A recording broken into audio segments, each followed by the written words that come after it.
So yesterday on June 22nd, a federal magistrate judge in Tennessee ruled against the government's request to keep a man named Kilmar Abrego Garcia in custody, even though he's facing serious human trafficking charges. Okay, so a man charged with trafficking human beings, someone who had to be extradited from El Salvador earlier this month, is now being considered for release while those federal charges are pending. And somehow we're supposed to believe that's a rational legal decision. Let's unpack what's going on. Welcome to Nelly Miranda.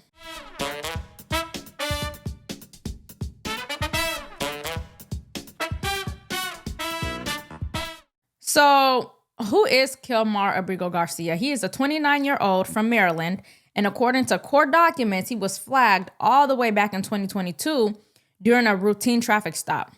Troopers suspected human trafficking, but instead of making an arrest, they let him go with a warning for an expired license. Hello, sir. How are you? Good, and you? All right. Everything good? You got a bunch of people in here, don't you? It's 1 for sick. Yes. Go back to work. Gotcha. Where are you working at? Where? Where? San Luis, Missouri. Missouri? Yes, sir. Gotcha. Okay. But I'm from to Maryland. Okay.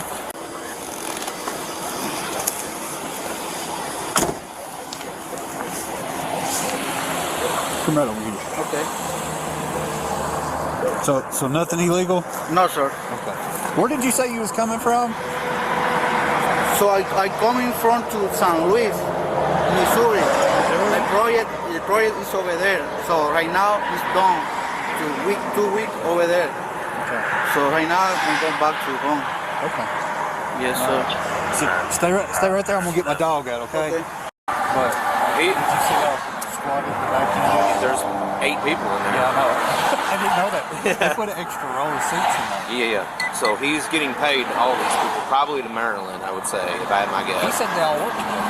That's what he's telling me. But he's the only one that knows English. So Now, here's the kicker. This wasn't just any misunderstanding. Law enforcement apparently had enough suspicion back then that 2 years later, in 2024, a federal warrant was issued. And on June 6th, 2025, Garcia was flown back to the U.S. from El Salvador to face charges. Now, you would think a man facing human trafficking charges who already left the country once would be a slam dunk for pretrial detention.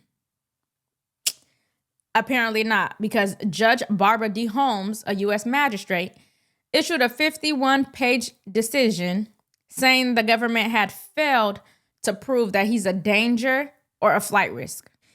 That's right. They claimed that the evidence just wasn't strong enough to justify holding him in jail. Now, if you're watching this and your jaw is on the floor, you are not alone. Breaking tonight, a federal magistrate a judge in Tennessee has just denied the government's request to keep Kilmar Abrego Garcia in continued detention while his criminal case proceeds. The judge has set another hearing on conditions of release, so it appears the defendant will not be released immediately. The government can and likely will appeal. Remember, he is who the administration calls an MS-13 member who was taken to El Salvador. This is the same federal system that detains pro-life activists, jailed January 6th defendants without bail, and throws the book at people for parading in the wrong building. But a suspected human trafficker, let's just give him the benefit of the doubt and talk about release conditions. This is exactly the kind of story that exposes how broken our system has become. Here's a man who was already suspected once. He was let go. Now he's back under federal indictment. And a judge thinks that he's just not dangerous enough. It's like the border crisis has moved from the Rio Grande to the courthouse. Now, to be fair, Garcia is still facing charges, and Immigration and Customs Enforcement has placed a detainer hold on him. But that doesn't mean he's sitting in a cell. Take a look at what MSNBC had to say about it. A federal judge has ordered Kilmar Abrego Garcia to be released while he awaits trial for human smuggling charges. Abrego Garcia is the Maryland father mistakenly deported to a mega prison in El Salvador. The Trump administration has already filed a motion asking the judge to reconsider. And despite today's ruling, he's not expected to go free because prosecutors previously said ICE would take him into custody if he were to be released. There's a hearing on Wednesday to discuss the conditions of his release. Eamon, I guess I want to start with you on this one. I'm curious what you think about the sort of significance and symbolism this case has taken on, especially given that now the Trump administration has seen a number of these sort of symbolic losses. We just saw Mahmoud Khalil walk out of detention after 104 days in Louisiana, make his way back here to New York.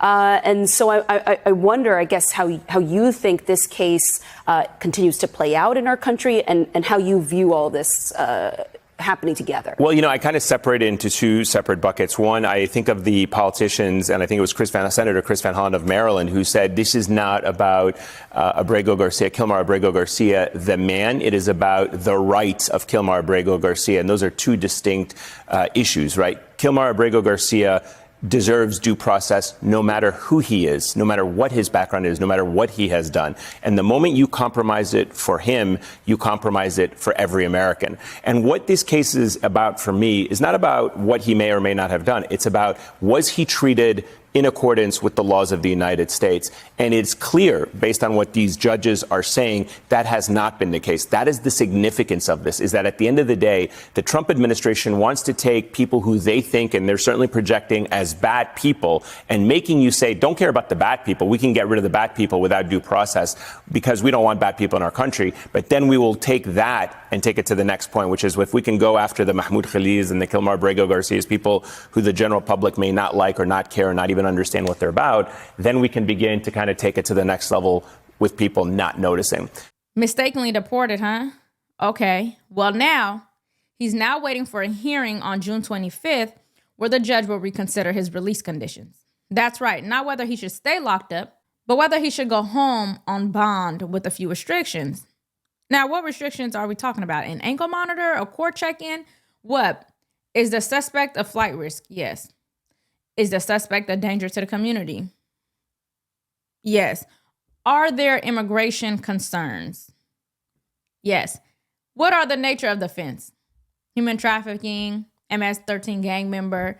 Like, this case checks every one of these boxes, and yet release is still on the table. Here's what his wife and his supporters had to say. His wife and supporters held a rally outside a Nashville church demanding justice and calling for his release. I'm grateful for everyone who has been fighting for this milestone and this fight to bring my husband back home with our children. That's right. What happened to Kilmar Abrego Garcia is a chilling example of what could happen to any one of us, because it's exactly what happens when those in power put themselves above the law. When court orders are ignored, when people are disappeared, when due process is erased. A grand jury indicted him last month, but that indictment was kept under wraps until today. It accuses him of playing a major role in a human smuggling ring for nearly 10 years. If Kilmar Abrego Garcia is released after his June 25th hearing, he would not simply go home in a traditional sense, but he could be placed under court-supervised conditions unless ICE takes custody of him immediately under their immigration detainer. Here's how it would likely play out. Scenario 1, the judge grants release and ICE takes custody. So he does not go free. ICE arrests him upon release from U.S. Marshals custody and move him to an immigration detention facility. He could remain detained pending removal proceedings or face deportation depending on his immigration status and other pending charges. Scenario 2, the judge grants release and ICE delays or declines custody.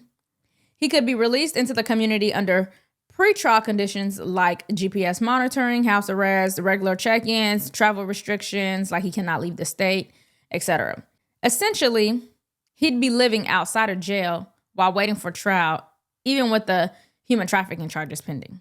As of now, ICE has a hold on Garcia, which means they intend to take custody, but ICE detainers aren't always enforced immediately, and a judge's ruling can override or delay immigration actions under certain legal interpretations. So yes, if ICE doesn't act swiftly, or if a court limits their authority, Kilmar Abrego Garcia could end up back in the community despite being charged with human trafficking, being previously flagged in 2022, having been brought back from El Salvador just weeks ago. So let me ask you this. Do you think someone charged with human trafficking should ever be released before trial? And what do you think is a fair balance between due process and protecting the community from dangerous individuals?